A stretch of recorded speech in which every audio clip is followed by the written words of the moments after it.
नमस्कार दोस्तों, आप सभी का स्वागत करती हूँ मेरे चैनल ममता की कहानियों में। तो चलिए दोस्तों, आज की अपनी कहानी को शुरू करते हैं। कहानी का शीर्षक है पति का ताना। आज आरती और उसके पति दीपक के बीच झगड़ा हो गया, क्योंकि आरती अपने पति से पैसे मांग रही थी राशन लाने के लिए। पर जब वह पैसे की बात करती या किसी खर्चे के बारे में कहती तो दोनों पति पत्नी के बीच झगड़ा हो जाता था। कभी दीपक सीधे मुंह आरती के साथ बात भी नहीं करता था। कहता था, हमेशा पैसे मांगती हो। पैसे क्या कोई पेड़ पे उगते हैं या जब चाहे तुम्हारे लिए तोड़कर ला दूं? बहुत अधिक परिश्रम करना पड़ता है।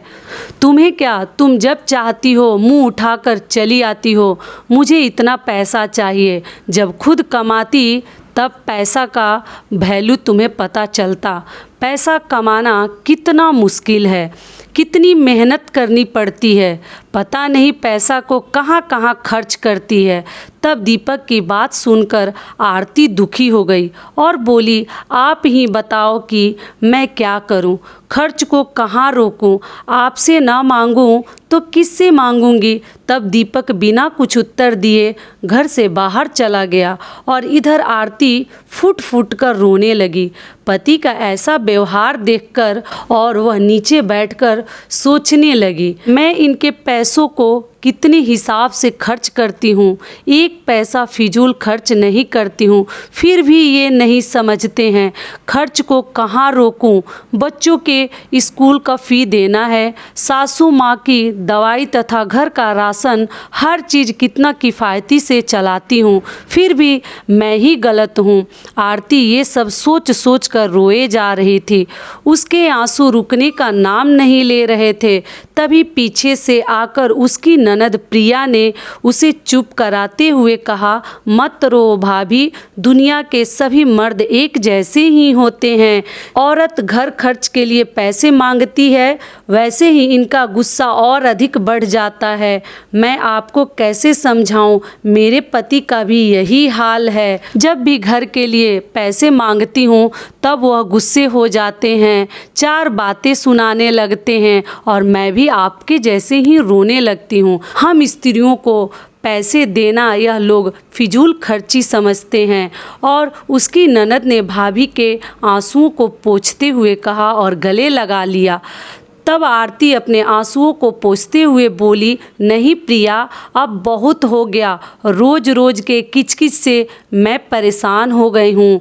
अब और नहीं बर्दाश्त हो सकता मुझसे, मैं तंग आ चुकी हूँ। और वह मजबूती से खड़े होते हुए बोली, प्रिया, आज से मैं दीपक से कभी पैसे नहीं मांगूंगी और मैं खुद पैसे कमाकर दीपक को दिखाऊंगी। बहुत सहन कर ली, अब और नहीं बर्दाश्त होता, मैं ज़रूर कुछ करके दिखाऊंगी। आरती विश्वास के साथ बोली। तब उसकी ननद प्रिया ने कहा, भाभी, तुम्हारे इस संकल्प को पूरा करने में मैं भी आपका साथ दूंगी। आपको मुझसे जो भी मदद चाहिए मैं करने के लिए तैयार हूँ, क्योंकि इन पुरुषों को पता चले कि हम महिलाएं जो ठान लेती हैं उसे पूरा करके दिखाती हैं। परंतु आरती थोड़ा कम पढ़ी लिखी थी, लेकिन सिलाई कढ़ाई बहुत अच्छे से जानती थी। उसके हाथों के सिले हुए कपड़े लोगों को बहुत अधिक पसंद आने लगे। आरती पढ़ी लिखी तो कम थी, पर उसके हाथ में जो ही कला थी उसी के बल पर वह अपने पैरों पर खड़ा होना चाहती थी। और धीरे धीरे उसकी कोशिश जो थी वो रंग लाई। और ये सभी को पता है कि कोशिश करने वालों की कभी हार नहीं होती। तो बस उसी काम को उसने अपने कमाई का साधन बना लिया और अपना काम करते चली गई। और उसकी ननद प्रिया आसपास के लोगों में प्रचार करने लगी। तब तो सभी को अच्छा लगने लगा। उसके हाथों के सिलाई और उसका बिजनेस अच्छे से चलने लगा। ऊपर से और अधिक ऑर्डर आने लगे। दीपक यह सब देख रहा था और मन में सोचता रहता कि एक दिन इनका धंधा जरूर बंद हो जाएगा, क्योंकि इतना सारा ऑर्डर लेना इनके बस की बात नहीं है। लेकिन आरती पूरी लगन और मेहनत के साथ अपने काम में लगी हुई थी और उसका काम दिन दूनी रात चौगुनी बढ़ने लगी। बड़े बड़े दुकानों से ऑर्डर आने लगे और वह अपने कार्य में सफल हो गई। और इधर उसका पति दीपक को अपनी गलती का एहसास हुआ और उसने आरती से माफ़ी मांगी। मुझे माफ़ कर दो आरती, मैंने तुम जैसी काबिल पत्नी को नहीं पहचान सका। तब आरती ने दीपक को माफ़ कर दिया।